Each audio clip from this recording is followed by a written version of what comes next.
was just watching a video and it talked about how it doesn't matter how hard you work, right? As long as you're moving forward, right? It doesn't matter how fast you move, as long as you're moving forward. And obviously, there's a lot of truth to that, right? Let's say you're trying to travel a mile.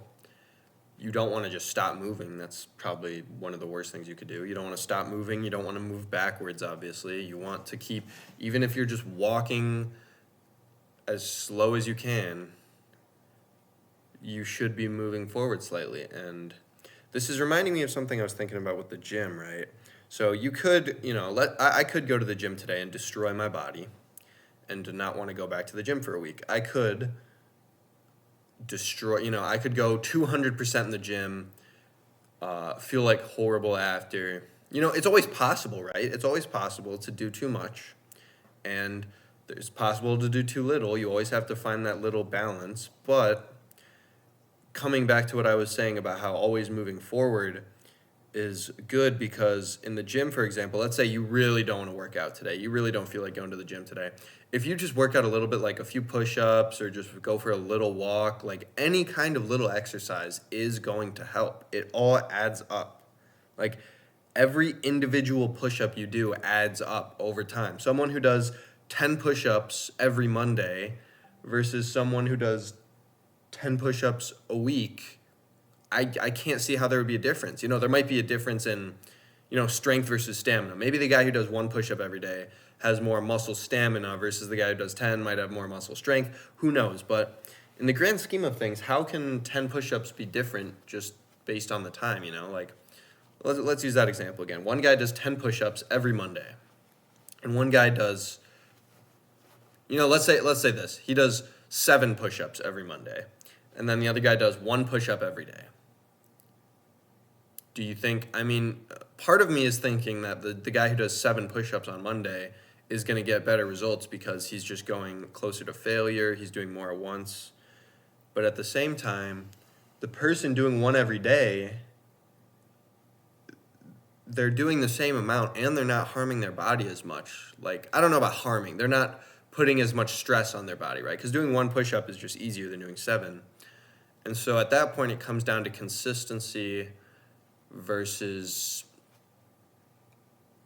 I don't know, consistency versus more reps at once. I don't know what you would call that.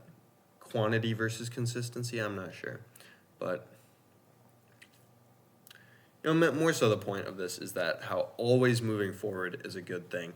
And that's kind of why I started filming this video, because I was thinking about, let's say I do want to become Joe Rogan still. I want to have a podcast where I can interview the coolest, smartest people. Every step I take, every little millimeter step I take is going towards the goal. And, after, let's say 5 years, all those little tiny steps might start to add up. It's like with the guy who does the 1 push-up every day. Or, the guy who does 7 push-ups every Monday. Those two people are going to be pretty similar because they're both doing the same thing. It's just a matter of timing. But, my thoughts from that is that I should keep doing this, talking to myself when I want to, making videos, and not just for the YouTube, trying to get to a podcast, but because I think I learn a lot from talking to myself, and it's something I enjoy, like the podcast. It comes back to, if I had infinite money, what would I do? I might just interview people all day. I might just talk to the world's smartest people, learn from them, try to grow, and understand how the world's greatest people got to where they are. So having that in mind, and having in mind that talking to myself like this just helps me organize my thoughts and kind of think more clearly, is just something that I want to do. Like this video, this video, if it gets 5 views, I'm not going to be very upset about it. I'm just going to say, well, it was incredibly easy. I turned on the recording and I recorded for 10 minutes and that was it. So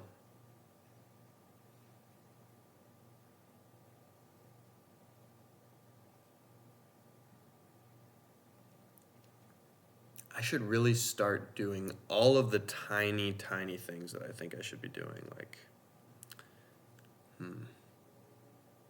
Like all these little things add up, all these millimeter steps add up. And if I took that mentality to the gym, for example, I do one more, let's say I always do 8 reps till failure.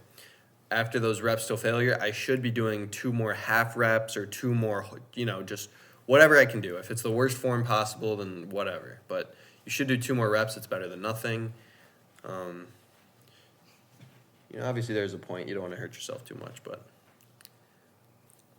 I've also been seeing a lot of David Goggins on the internet. He's an interesting character. A lot of people probably look at him and say like, oh, he's mean. He just calls people fat and stupid and worthless or whatever. But he has changed an incredible amount of lives. I've seen so many people say like that he saved their life, that he made them, work hard and start training physically. And he got people physically fit and stuff like that, which is awesome. And I think what's drawing me to him right now is not the fact that he's mean to people. I don't see it as mean. I don't see him as being mean to people. I see him as trying to inspire and encourage people. Even if he inspires someone by saying, you're fat and you need to get off the couch. You're fat, you're worthless, you're a bitch. That's the stuff he says. That is like stuff that he would say. He's saying it with a goal. The purpose of what he's saying is to get you to exercise, and that will make you feel better. And I see that as a good thing, like net positive effect, all things considered.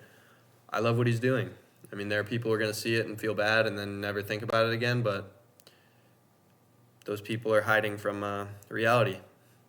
Simple as that. I mean, yeah, Goggins talks about his going for a run. There's someone on Joe Rogan was talking about Goggins. He said there's like a freezing rain warning. There's like sirens. The news channel is going, don't go outside. And David's like, this is awesome. Let's go for a run. And he's like, yeah, I'm going to go out here and go for a run. And I'm not going to tell you it's fun. This sucks. But I'm ecstatic to be out here. It's like, man, you got to love that guy. Like, he's out there doing the hard shit, but he's enjoying himself. And it's like, you need the bad to understand the good, right? After you go for a 5-mile run in the winter cold and you get home, you take that hot shower and you sit down, because you had that bad, you're able to feel the good like so much more. It's such an interesting concept to understand. But, a lot of people will say that there's bad in the world because without bad, there wouldn't be good. And the way I've thought about that is like, imagine heaven, right? Everything's perfect. You can do literally whatever you want. There's no bad feelings. So how do you have good feelings? What's your perfect day in heaven? Let's say your perfect day in heaven is you watch TV for 24 hours, right? You just watch your favorite movies for 24 hours straight.